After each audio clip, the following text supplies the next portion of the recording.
Selamat hari Sabat. Ada sukacita hari Sabat ini? Puji Tuhan saudara-saudara. Di hari Sabat Tuhan yang penuh dengan sukacita iman ini, kita kembali boleh bertemu saudara-saudara satu dengan yang lain.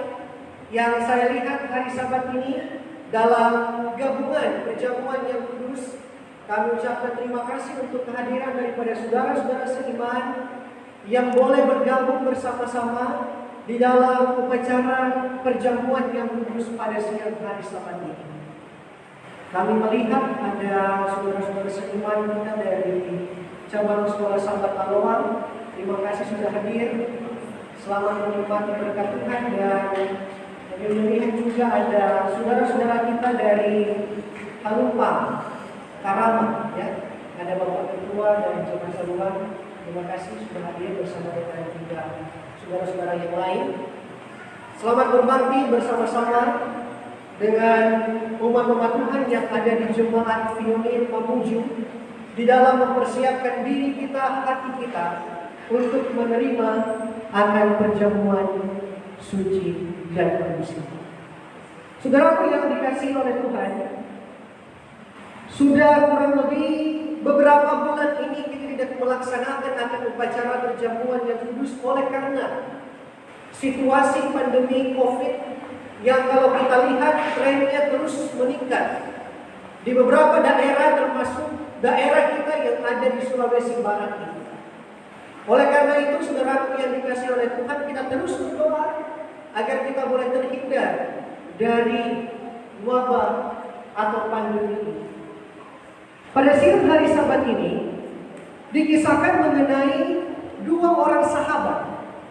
Ya, gambar ini hanyalah ilustrasi dari dua orang sahabat, seorang yang bernama Joe dan yang satu bernama Bill. Jadi dua orang ini mereka bersahabat begitu karib, melebihi seorang saudara. Ya, ada sahabat yang melebihi seorang saudara kandung. Jadi dua sahabat ini sejak dari kecil mereka sudah saling mengenal dan mereka sudah saling tahu bagaimana karakter, sifat dari sahabat mereka yang lain.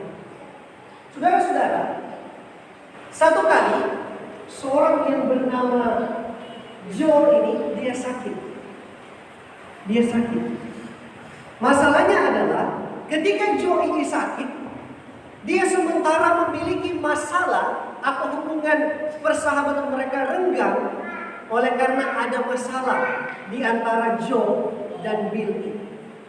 Sudah bertahun-tahun ini dua sahabat ini mereka tidak pernah saling berbicara satu dengan yang lain karena ada masalah, saudara. Ya, sudah bertahun-tahun. Akhirnya terus dipupuk dan hubungan mereka renggang karena ada masalah. Pada saat Joe ini sakit, sudah berada dalam kondisi yang sekarat, dia teringat akan sahabatnya Bill. Dan dia ingin, kalaupun dia harus beristirahat di dalam tidur kematian, dia ingin supaya hubungannya dengan sahabatnya Bill ini boleh kembali pulih. Ya, sudah tidak mau marah lagi satu dengan yang lain, kalaupun dia harus beristirahat dalam kematian. Singkat cerita, dia panggil sahabatnya untuk menjenguknya di rumah. Akhirnya saudara-saudara, Bill datang ke rumah Joe. Dari tempat tidur, dia melihat sahabatnya datang. Dan ketika Bill mendekati tempat tidur, Joe sampaikan kepada Bill, kalau bisa, tolong maafkan saya kalau ada kesalahan saya. Saya juga memaafkanmu kalau ada kesalahan yang engkau perbuat kepada saya. Supaya kalaupun saya harus beristirahat dalam tidur kematian, saya ini sudah bebas, sudah plong, saya punya hati. Kira-kira apa yang dikatakan dia? Memaafkan atau tidak? Dalam cerita ini disebutkan akhirnya Bill, dia pegang tangan sahabatnya, dan dia katakan, saya memaafkan engkau. Kalau ada pun kesalahan saya, tolong dimaafkan. Akhirnya saudara-saudara, kedua sahabat ini, baik Joe dan Bill, mereka saling memaafkan satu dengan yang lain. Singkat cerita, akhirnya karena waktu, Bill harus kembali pulang ke tempat. Waktu mau keluar pintu kamar, Joe dia panggil Bill dan dia bilang begini, tunggu dulu Bill, saya telah memaafkanmu. Namun kalau saya sembuh, kita tidak jadi berbaikan. Kalau mati dia minta maaf, tapi kalau dia sembuh, berarti kita tidak jadi berbaikan. Saudara-saudara, dari cerita ini saya mengambil satu tema dalam khotbah di siang hari Sabat ini, memasuki perjamuan yang kudus, yaitu jembatan bukan tembok. Jembatan bukan tembok. Mari kita lihat saudara-saudara. Bridge atau jembatan ini, ada mungkin yang tahu jembatan ini ya. Ada yang tahu di jembatan di mana saudara? Di mana? Jembatan mana? Jembatan ini. Apalagi yang ini saudara-saudara. Saya akan lupa ini. Saya akan lupa. Ini kalau Anda pernah pergi ke daerah Karawang, membawa kendaraan, Anda harus melewati jembatan yang namanya jembatan ini. Jembatan Karawang kalau Anda dari foto udara. Ya. Saya sudah diizinkan melewati jembatan ini 4 kali. Kalau Bapak Martinus, Bapak Reru, ini makanan mereka sehari-hari sudah. Ada Bapak Ketua juga, ya, Bapak Ketua dari Santuan. Ini jembatan ini makanan mereka sehari-hari. Waktu KKR lalu, saya tak berani mulai di sini sudah, karena licin. Dan waktu itu mandi ya, di sini masih melihat kan dia punya batu-batu, dan itu full dengan air. Waktu itu saya bawa motor saya karena saya tidak berani, saya suruh Felix bawa. Tiba-tiba saudara-saudara di sini, saya masih ingat ada di sini, jatuh ban depan. Saya berteriak, saya sudah keluar, saya sudah di sini. Saya berteriak ke Felix. Waktu Felix dengan Fadli, saya bilang, oh Tuhan, karena sudah masuk saudara-saudara, ini yang tahan. Tapi videonya sudah terhapus. Akhirnya saya bilang, kalau begitu jangan didorong saja. Akhirnya saya dengan Fadli pegang dari belakang, dia di depan. Pulang, saya tinggal sendiri saudara. Waktu itu karena ada duka, ya, saya harus pulang. Mereka masih ikut KKR. Karena sendiri, mau tidak mau, saya harus seberangi ke jembatan sendiri. Ya. Saya tunggu mencari orang, tapi tidak ada. Saya seberang ke sana. Kalau ini Bapak Martinus dan Bapak Reru, mereka tanpa melihat seberang jalan. Ya, baik. Jembatan. Jadi jembatan Karawang ini menghubungkan antara Kalumpang dengan ya. Sekarang sementara dibikin jembatan beton. Apa fungsi jembatan, saudara-saudara? Hah? Jembatan itu berfungsi untuk menghubungkan antara tempat yang satu ke tempat yang lain. Karena ada apakah itu ada sungai, ada jurang dan lain sebagainya, sehingga dibutuhkan jembatan untuk menghubungkan apakah itu kota A ke kota B atau desa A ke desa B, harus menggunakan jembatan. Kalau Anda pergi naik sampai dengan tempatnya Bapak Ketua sampai Saluan, ada berapa jembatan itu yang harus dilewati. Jadi fungsi dari jembatan ini menghubungkan. Oleh karena ada pemisah atau jurang ataupun sungai yang memisahkan antar kota ataupun antar desa atau antar tempat, sehingga dibutuhkan jembatan. Itu fungsi jembatan, menghubungkan. Tembok. Nah, tembok saudara-saudara. Apa yang Anda ketahui tentang tembok? Ya. Tembok itu adalah, mari kita lihat. Tembok adalah suatu struktur padat yang membatasi dan kadang melindungi suatu area. Umumnya dinding membatasi suatu bangunan dan menyokong struktur lainnya, membatasi ruang dalam bangunan menjadi ruangan-ruangan, atau melindungi atau membatasi ruang di alam terbuka. Tiga jenis utama dinding struktural adalah dinding bangunan, dinding pembatas, serta dinding penang. Jadi tembok dibuat untuk apa? Untuk apa ini saudara-saudara? Ya, untuk membatasi. Tembok itu dibuat untuk membatasi atau ya, apa yang Anda ketahui tentang? Saya coba cari informasi. Komunikasi keluar yang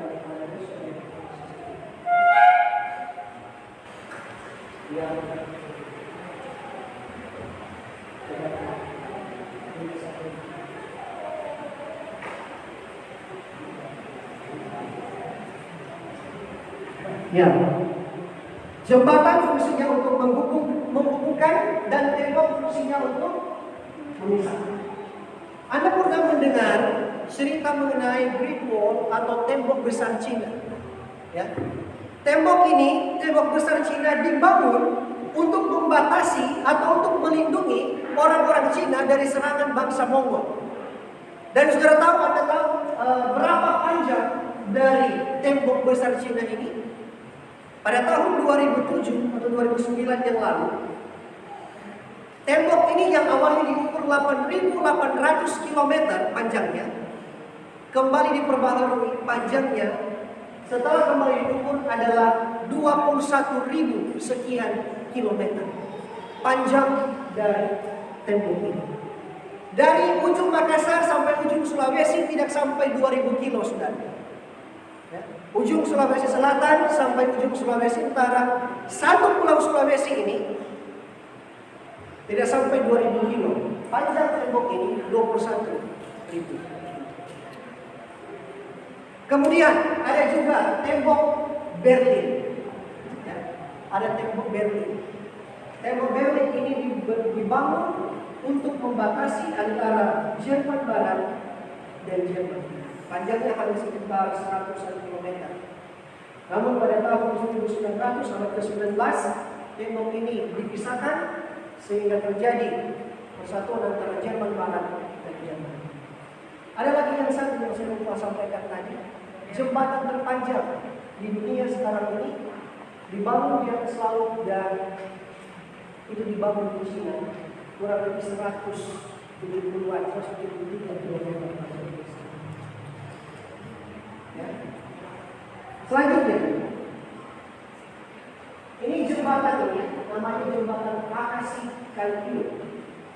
Jembatan ini dia dibuat di Jepang untuk menghubungkan antara kota-kota yang ada di bagian luar kota Jepang. Kenapa saudara-saudara jembatan ini dibuat?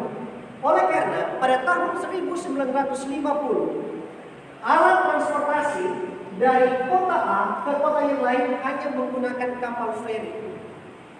Di suatu malam terjadi satu bencana yang besar, tabrakan dari dua feri oleh karena selat Akashi yang begitu menggenaskan sehingga ada kurang lebih 168 orang yang meninggal di selat ini karena tabrakan kapal. Dari situ masyarakat mendesak pemerintah untuk membangun ini jembatan Akashi, sehingga jarak dari kota A, kota B ke kota C dan seterusnya bisa lebih diminimalkan waktunya dan lebih baiklah dengan pembangunan kurang lebih 5 miliar dolar. Jembatan atau tembok, saudara-saudara mau pilih yang mana? Ya. Bagaimana dengan kita? Kita mau pilih jembatan atau kita mau pilih tembok? Jembatan yang fungsinya adalah menghubungkan dan tembok yang fungsinya tadi memisahkan. Kita mau berada di mana? Kita mau jembatan atau tembok? Mari kita lihat saudara-saudara. Di dalam Yesaya pasal 59 ayat 1 dan 2 ada dinding tembok pemisah antara manusia dengan Allah. Mari kita baca bersama-sama. Yesaya 59 ayat 1 dan 2. Kita baca bersama-sama dua. Sesungguhnya tangan Tuhan tidak terlalu panjang untuk menyelamatkan, dan pendengaran yang tidak kuat tajam untuk mendengar. Tetapi yang merupakan pemisah antara kamu dan Allahmu ialah segala kejahatanmu, dan yang membuat dia menyembunyikan diri terhadap kamu, sehingga ia tidak mendengar ialah segala dosa. Saudaraku yang dikasihi oleh Tuhan, di dalam kehidupan kita berada di dunia ini, tanpa kita sadari, kita tidak membuat jembatan dengan Tuhan, melainkan kita sedang membuat tembok atau pemisah antara kita yang adalah ciptaan dengan Tuhan yang adalah pencipta. Yang menjadi pemisah, menjadi dinding atau pembatas antara saudara dengan Tuhan ialah apa? Segala dosa dan segala kejahatan. Semakin besar kita membuat dosa dan kejahatan kita semakin bertambah, maka semakin besar juga tembok atau dinding pemisah antara kita dengan Tuhan. Sedangkan dengan Tuhan kita masih buat tembok, apalagi dengan sesama manusia. Yang merupakan dinding atau tembok pemisah antara saudara dan saya dengan Tuhan ialah dosa-dosa kita. Ialah kesalahan, kejahatan yang sering kita buat. Dan tanpa disadari saudara-saudara, tembok itu semakin besar, semakin panjang. Karena dosa dan kesalahan saudara dan saya. Sedangkan dengan Tuhan kita buat tembok. Bagaimana dengan manusia, saudara-saudara? Dinding pemisah manusia dengan manusia. Dinding pemisah antara saudara dan saya, saudara dengan saudara yang lain. Kalau kita lihat di sini saudara-saudara ada ya, yang tanpa kita sadari, ada iri hati, ada dengki, ada susah memaafkan, ada susah meminta maaf, ada prasangka yang buruk, ada keegoisan, mau menang sendiri, menjelekkan orang lain, kesombongan, tidak mau mendengar nasihat dan lain-lain. Hal-hal yang disebutkan di sini adalah dinding pemisah antara saudara dan saudara-saudara yang lain. Antara kita dengan orang tua kita, kita dengan anak-anak kita, bahkan saudara dengan saudara-saudara seiman yang lain. Karena kita masih memupuk akan hal-hal ini, apakah itu iri hati di dalam hati kita, dengki kepada orang lain, susah untuk memaafkan, bahkan sebaliknya. Sehingga saudara-saudara yang kita buat bukanlah jembatan untuk menghubungkan saya dengan saudara saya, melainkan kita sementara membuat tembok untuk saudara kita yang lain. Di dalam Yohanes pasal 14 ayat 6, kata Yesus kepadanya, "Akulah jalan dan kebenaran dan hidup. Tidak ada seorang pun yang datang kepada Bapa kalau tidak melalui Aku." Tadi kita sudah belajar sekolah sahabat bersama saudara-saudara. Ketika manusia jatuh ke dalam dosa, hubungan antara manusia yang adalah ciptaan dengan Allah yang adalah pencipta itu terputus. Oleh karena itu, untuk kembali menghubungkan antara manusia yang sudah berdosa dengan Allah yang adalah pencipta itu, maka dibuatlah jembatan untuk menghubungkan antara manusia dengan Yesus, dengan Allah yang adalah pencipta, melalui kedatangan Yesus di dunia. Kalau kita lihat saudara, ini adalah penghubung. Saya lihat kalau menuju masih banyak. Bukan lagi kalau di sekarang saudara kita sudah ada gadget, sudah ada handphone yang menjadi penghubung sekarang ini, sehingga sudah lebih cepat segala sesuatu. Kejadian 2 ayatnya yang ke-17, kita sudah sempat sebut tadi. Ketika manusia jatuh ke dalam dosa, upah dosa ialah maut. Saudara dan saya yang sebenarnya ada di tempat ini, yang harus dibinasakan karena dosa, Yesus dia datang dan dia menjadi penghubung antara saudara dan saya dengan Allah yang ada di sana. Ketika Adam dan Hawa dengan sangat memalukan dan tidak bisa dimaafkan, melanggar persyaratan ilahi, Allah mengambil langkah pertama menuju rekonsiliasi. Tadi pertanyaan saudara-saudara, plan of salvation atau rencana keselamatan itu sudah dibuat oleh Allah sebelum musim itu dalam dosa. Dan ketika Adam dan Hawa jatuh ke dalam dosa, bukan mereka yang datang kepada Tuhan, melainkan Allah yang adalah kemuliaan dan adil itu. Dia harus meninggalkan akan kemuliaannya, turun ke dunia ini, menjadi sama seperti manusia, bahkan sebagai seorang hamba, untuk membuat rekonsiliasi antara manusia yang adalah ciptaan dan berdosa dengan Allah yang adalah pencipta dan sempurna itu sendiri. Salib menjadi pusat dari rencana keselamatan Allah, dan tanpa salib setan dan kekuatan-kekuatan jahat tidak akan dikalahkan. Masalah dosa tidak akan terselesaikan dan kematian tidak akan dihancurkan. Bukti bahwa Allah memberikan jembatan manusia yang berdosa kepada pencipta ialah kematian Yesus di kayu salib.